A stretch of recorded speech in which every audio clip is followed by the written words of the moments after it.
A nossa vida é feita de relacionamentos. E estes relacionamentos definem o sucesso ou o fracasso da nossa caminhada. Definem a nossa felicidade, definem a nossa alegria. Esses relacionamentos podem ser classificados em verticais e horizontais. Verticais quando diz respeito ao nosso relacionamento com Deus. E horizontal quando diz respeito aos relacionamentos entre os seres humanos, ou seja, os relacionamentos interpessoais.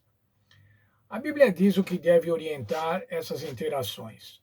Vamos ver as palavras de Jesus. Mateus 23, 37. Ame ao Senhor teu Deus de todo o teu coração, de toda a tua alma e de toda a tua mente. Portanto, para nos relacionarmos com Deus, nós devemos amá-lo de todo o coração. Ainda Jesus falando no próximo verso, Mateus 22, 38, ame ao teu próximo como a ti mesmo. Portanto, para nos relacionarmos bem com os seres humanos, nós devemos amá-los da mesma maneira que amamos a nós mesmos, considerá-los como consideramos a nós mesmos. O segredo para o sucesso nos relacionamentos, tanto com Deus como para os nossos semelhantes, é o amor. A lição dessa semana que estudamos no texto de Colossenses tratou dos relacionamentos humanos. Em primeiro lugar, tratou do relacionamento entre marido e esposa, dizendo que as esposas deviam ser submissas ao marido no Senhor. Isso quer dizer, conforme a vontade do Senhor.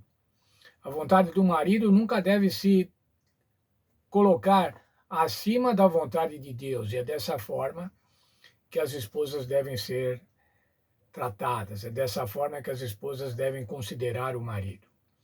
Mas também falou para os maridos: amem as suas esposas como Cristo amou a igreja e deu a vida por ela. Veja, o Senhor Jesus amou a igreja e sacrificou-se por ela. É esse tipo de amor que o Senhor Deus quer que haja no lar, que o marido demonstre para a esposa. O amor sacrificial, o amor que pode levar até o sacrifício pessoal para a felicidade da esposa. Os lares cristãos devem ser caracterizados, vimos isso nessa lição, pelo diálogo, pela reciprocidade, pela cumplicidade e pela harmonia. Quando um lar é formado dessa maneira, quando essas características são encontradas no lar, esse lar cristão torna-se uma amostra do que será o lar celestial. Veja, o nosso lar pode se transformar numa amostra do que é o lar celestial. Esse é o plano de Deus. É o plano de Deus que nós tenhamos lares felizes, esposas felizes. Também falou-se nessa lição sobre o relacionamento entre os pais e os filhos. Os filhos devem honrar aos pais. De que maneira eles honram aos pais? Obedecendo. Lembramos do 5º mandamento: honra teu pai e tua mãe, para que te prolongue os dias na terra que o Senhor te dá. Honrar o pai e a mãe. Por outro lado, os pais devem educar os filhos. Hoje, irmãos, muitos pais levam os filhos à escola para que a escola eduque. Nunca foi esse o plano de Deus. Os filhos devem ser educados pelos pais. A escola vai apresentar e vai fornecer às crianças elementos de disciplinas como matemática, português, história, mas nunca vai educá-los. Educar é função dos pais. Mas ainda disse assim: vocês não devem desanimar os seus filhos. Como é que desanimamos as crianças? Como que desanimamos os filhos? Exigindo demais deles, exigindo mais do que eles podem fazer. Muitas vezes, irmãos, os pais querem fazer nos filhos aquilo que não conseguiram fazer. Aquilo que não conseguiram alcançar enquanto jovens, enquanto crianças, querem agora obrigar que os filhos façam. E isso pode desanimá-los. Muitas vezes, na maioria das vezes, os desanima. O Senhor Jesus ainda disse assim: não embaraçem as crianças, deixai elas vir a mim. Isso quer dizer, irmãos, que enquanto adultos, enquanto pais, nós muitas vezes podemos estar embaraçando os nossos filhos de encontrar o caminho do Senhor Jesus, de encontrar a salvação. Mas ainda vimos que a melhor maneira de demonstrar quem é Deus é o pai que deve fazer deve fazer para com os filhos e de que maneira ele faz isso? Amando e perdoando. A lição também tratou sobre relações trabalhistas, relações entre empregados e patrões. E resumindo o que a lição disse, essa relação deve ser justa, honesta e recíproca. Deve ser justa com relação aos empregados, eles devem trabalhar de maneira honesta. Eles devem trabalhar e produzir aquilo que lhe é necessário, faz parte da sua tarefa. Não devem ficar com molezas, vamos dizer assim. Não devem ficar simplesmente reclamando, mas devem trabalhar honrando o contrato de trabalho. Mas ainda, como é que o patrão trabalha com justiça e com honestidade, pagando o salário justo, pagando pontualmente o salário justo. Reciprocidade, o trabalho por parte dos trabalhadores, dos operários, dos empregados e o salário por parte do patrão. Esses relacionamentos evidenciam a nossa relação com Cristo, testemunham a nossa fé ou demonstram a nossa falsidade.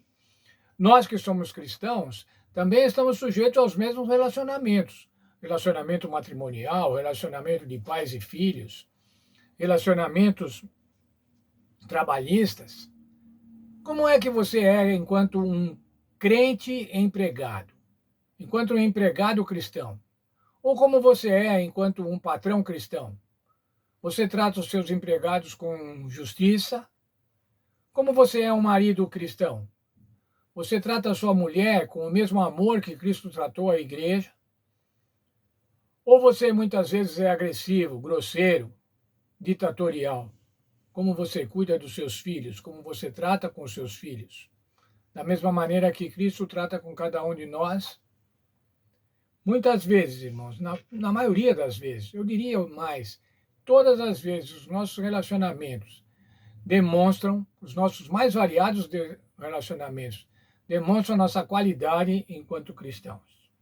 Demonstram que nós estamos realmente crentes em Jesus Cristo e tratamos as pessoas como Jesus Cristo mandou tratar, ou nós somos falsos, ou temos um discurso totalmente desvinculado da prática. É fácil, irmãos, termos um discurso cristão, um discurso de amor ao próximo, um discurso de amor à esposa, amor aos filhos, amor aos irmãos da igreja. É muito fácil fazer esse discurso. Difícil é praticar. Que quando nós vamos praticar, nós precisamos nos despir de nós mesmos, nós precisamos ser humildes, deixar de ser orgulhosos. E então, o nosso discurso, muitas vezes, é diferente da nossa prática. E isso dá um mau testemunho com relação à nossa fé. Dá um mau testemunho com relação à fé de Jesus. Casais, filhos, pais, patrões, empregados devem ser identificados pelo amor. Especialmente casais, filhos, pais, patrões e empregados cristãos. Eles devem, por causa do amor, por causa da consideração recíproca entre eles, devem demonstrar o que é ser cristão, deve ter um testemunho cristão. Quero concluir a lição dessa semana com o texto do Senhor Jesus, em João 13:35.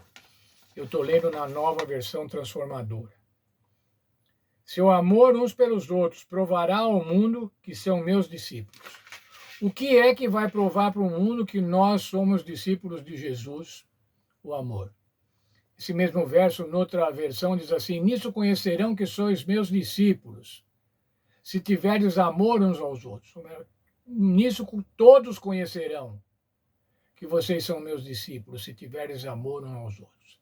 Que Deus nos abençoe, irmãos, e a gente possa realmente, no convívio com os outros, no relacionamento, nós possamos testemunhar do Senhor Jesus, testemunhar do que é sermos cristãos, testemunhar o que é estarmos aguardando a volta do Senhor Jesus, o que é ser salvos pelo Senhor Jesus, testemunhar que Deus é um Deus de amor e quer a felicidade de cada um. Vamos orar.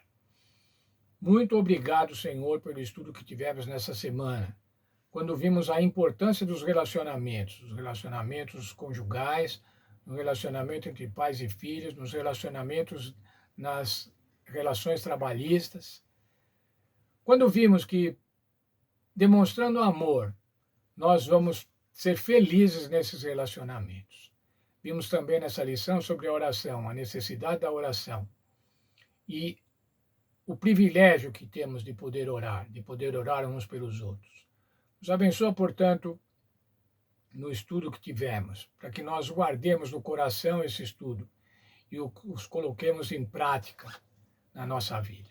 Abençoa, portanto, cada um de nós, é o que eu peço em nome do Senhor Jesus. Amém. Muito bem, irmãos, amanhã vamos ter mais um sábado, é o penúltimo sábado do trimestre. Eu quero muito que os irmãos se encontrem com os outros irmãos na igreja, sejam felizes, se confraternizem.